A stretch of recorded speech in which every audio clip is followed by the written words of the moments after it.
Now we're going to move into chapter 13, which is going to go way more into depth about the properties of solutions. So as a reminder, solutions are homogeneous mixtures composed of two or more pure substances. Those could be pure compounds or elements. And in a solution, the solute is dispersed uniformly throughout the mixture or the solvent. So we wouldn't see like pieces of one substance and pieces of another. If we looked closely, they would all be mixed throughout. And whether a substance forms depends on a couple things.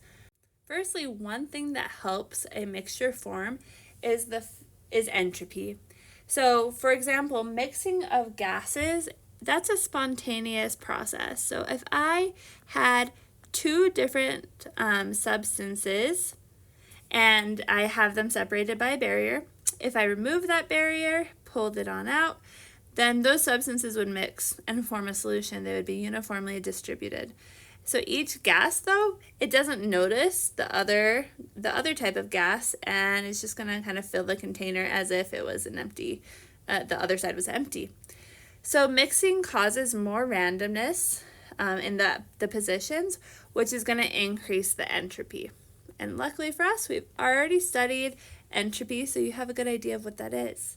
So instead of being more ordered, how it is in the first case, it gets more disordered.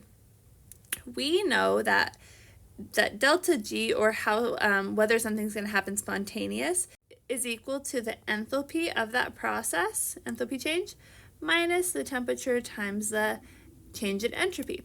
When we create a solution, that process of creating it, the entropy change is always a positive value. When we create a mixture, we're always increasing entropy. So when we form a solution, this is favored by the fact that there is an increase in entropy. So entropy is always favoring forming a mixture. So as you may have noticed, we had the entropy term. There is also an enthalpy term, which we will get to. The next thing that's going to impact whether a solution gets formed is the intermolecular forces that cause attraction. So we know that like dissolves like. So things that are similar in polarity are going to dissolve easily in each other. So like dissolves like means that polar dissolves in a polar solvent. Non-polar solutes dissolve in non-polar solvents a lot easier. So we could have dispersion forces that are impacted by, usually non-polar substances. We have dipole-dipole, whereas polar dissolves into polar substances. Hydrogen bonding, which is also polar, but a special type of polar, right? So that's going to help even more. And then we have ion dipole. So this is where we get to go much deeper into ion dipole, which is where a polar molecule, such as water, will help to break apart ionic substances into their ions. So any type of intermolecular force can be an attraction between the solute and solvent molecules. So when we initially form a solution, at the beginning before it's formed, we have our solute particles. Let's just pretend they are solid. We have our solvent molecules, honestly usually a liquid, so a little looser. And these are all separated, right? I have my solute on its own, I have my solvent by its own. Okay, so how do I get mixing to occur? First thing I have to do is I have to break the solute-solute interaction. So I need to break these guys apart, and they need to separate into separate parts. And actually I'm going to turn my solvents into red molecules to help us differentiate. So let's just make those red. Okay, so that process of breaking things apart, that is an endothermic process. So that's our delta H here is positive. It takes energy to break these, right? They're attracted to each other. They're stuck together. So to break them apart, just like if I had two magnets stuck together, to pull them apart, it takes some energy that goes into the system. Now, what we maybe don't think of as commonly is the fact that we also have to break the solvent apart. We have to take those solvent molecules, and I need to space them out a bit. So they are already, in a liquid, they're already a little bit spread out, but I need to pull them apart even more because now I need to make my solute molecules fit in between there so they can, be distributed uniformly. So this also must be overcome. This interaction must be overcome in order to make room for the solute. So this enthalpy term is also positive. It takes energy to break those solvents apart. Now the last thing is, now that we've separated these two particles from each other, we now need to mix them together, and that is due to the solvent-solute interaction that causes these to mix. This is an attraction. Whoops. Where the other ones we're overcoming. So attractions, these are a little less intuitive as far as the energy goes, but attractions are all exothermic. They release energy. They kind of happen on their own, right? If I have two magnets of opposite signs and I pull them close together, I can let go and they'd come together. I don't have to pull them apart or push them together if they're opposite signs. They're just going to happen. So we're going to keep these in mind for the next slide as we think about the energetics of reactions, of mixing a solution anyway. All right, so let's think about the intermolecular forces that are going to help or not form a mixture or a solution in this case. So predict whether each of the following substances is more likely to dissolve in carbon tetrachloride, which looks like this. We have carbon and 4 chlorines, all with lone pairs. So that's one solvent, and the second solvent is water, which looks like, a bent molecule. All right, so keeping this in mind, we know, looking at carbon tetrachloride, we have all chlorine atoms around the central atom of carbon, and they're all the same. So this would be a non-polar molecule. And then water we very much know as a polar molecule. So predict whether these are going to dissolve in the polar or the non-polar substance. So first we have heptane. Now if you see carbons and hydrogens only, you should think this is called a hydrocarbon. All hydrocarbons that just have carbon and hydrogen, these are non-polar molecules. They tend to be very symmetric, long chains, kind of like we have right here with hexane. And they also, the bonds within them, the carbon-hydrogen bond is a nonpolar bond. Okay, and then we have sodium sulfate. We have a metal and a nonmetal. So this you should think of as ionic. We have hydrogen chloride. We have hydrogen on one side and chloride on the other. This is a molecule. This is a very polar substance because we have chlorine pulling harder on the electrons.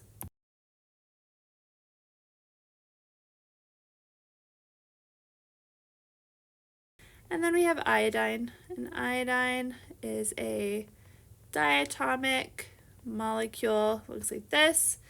And since it's two of the same element, it is non-polar.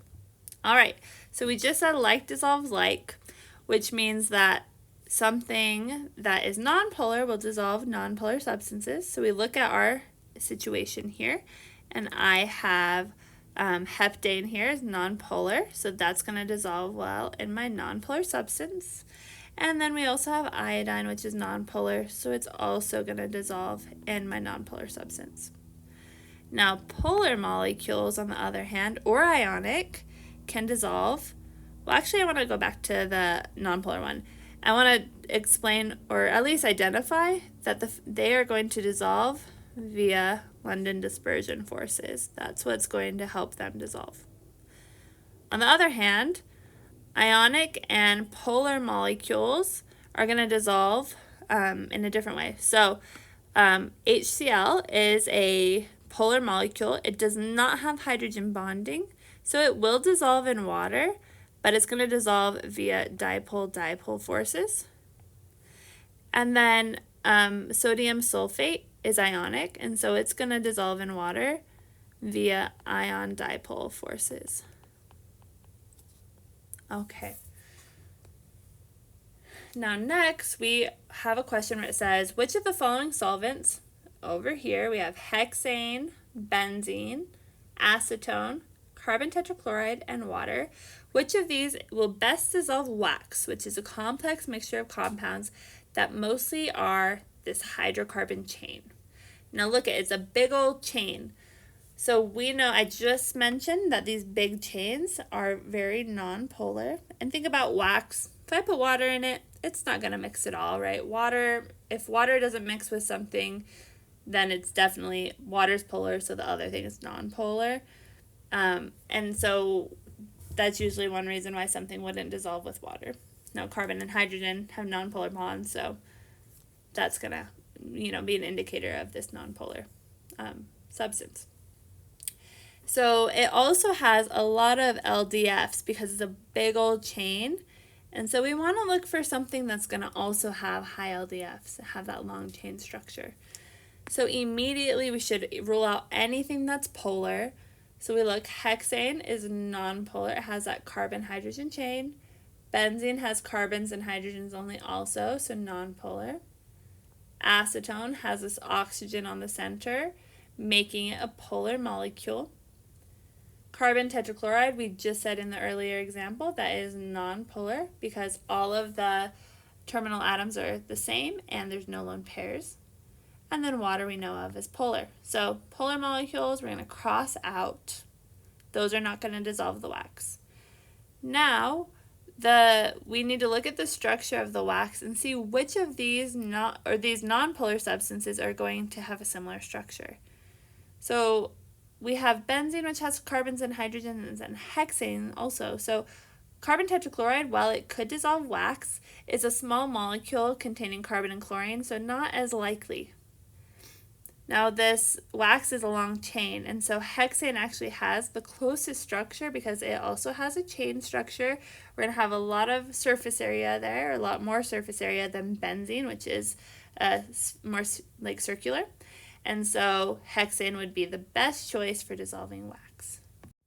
So the last thing we're going to talk about is the fact that how energetically a substance might form. So we said that delta G, or my Gibbs free energy, which tells us how spontaneous or thermodynamically favorable, so spontaneity, is going to be equal to delta H, my enthalpy of the reaction, minus the temperature times my entropy. Now, as mentioned earlier, the entropy term is always going to be favorable. When I form a solution, I'm always going to increase my entropy, so that's helping the process be spontaneous. So that's good. We now need to think about, is my enthalpy helping or hurting? And it depends on those other processes that we talked about on the last slide. So here we have the example where I'm going from breaking apart my solvent into, separating those, breaking those attractions. As we said, delta H is positive for that. When I break apart my solutes, delta H is also positive for that. And so the total amount of enthalpy you have to put into this process, that's this line here. It's just these two lines added together. So that's the total amount of energy that has to go in. Now, if the attraction between the solute and the solvent, that's what we call delta H mix when we're mixing the solute and the solvent. As mentioned, this is going to be exothermic. How exothermic it is will depend on the actual mixture, what the solvent and the solute is. So when I'm looking at this picture here versus the one on the right, my amount of solvent and solute is kind of similar in my total. So we have a positive amount of energy that has to go in to break those particles apart. But my enthalpy of mixing is different. So the one on the left has a smaller entropy of mixing. So my amount of exothermicness is less than how much energy we had to put in. And so when we do, when we add all these together, my enthalpy of forming the solution, meaning how much it took to break apart the solvent, plus how much that got released with mixing, is going to be a positive value. So this overall process of forming the solution is endothermic. On the other hand, on the right, we have my mixing is stronger. So my attractions between the solute and solvent are a lot stronger than on the other case. And so it's going to be a high negative value. It's actually going to outweigh the amount of energy you had to put in, making my net process negative or exothermic. And so as mentioned in that chapter where we talked about free energy in chapter 19, we know that when entropy is positive, that is favoring a spontaneous process. And when enthalpy is negative, that's also favoring a spontaneous process. So in the case where we have an exothermic solution process, these will always be spontaneous, which is pretty cool.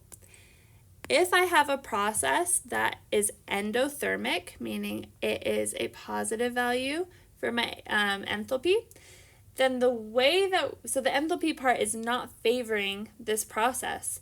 So the way to make the entropy part outweigh it is to increase my temperature, make my entropy term a lot higher. And for it to be high enough, we need the endothermic part, the enthalpy of mixing, to be, pretty close to the solute-solvent interaction.